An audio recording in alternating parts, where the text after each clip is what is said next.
We just agreed that it's good for the client, for the customer. Okay, I'm not disagreeing with that.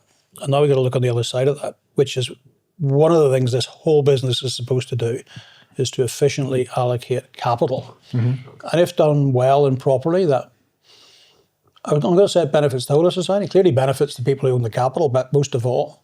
But that efficient allocation is, on the whole, a good thing for society, and the index fund doesn't do that. It absolutely doesn't do that. If you had Adam Smith, if you were interviewing the late great Adam Smith, dug him up from the 18th century and told him that this is how people allocate capital, he said, well, what do you call that?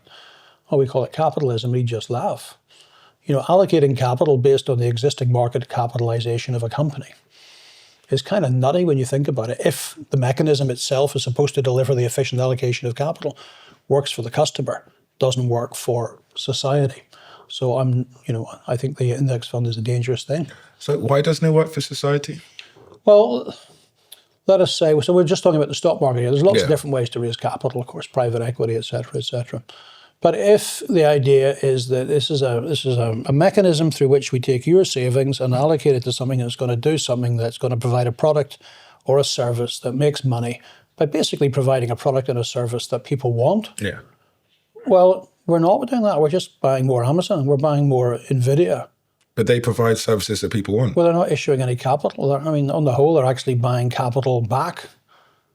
And if they buy capital back, their market cap, their share price goes up. So we buy more, potentially. So, you know, the idea, this we have to ask all the time, what is the stock market for? And if it's dominated by index funds, it's not clear to me what it is for, because it's not efficiently allocating capital in a society.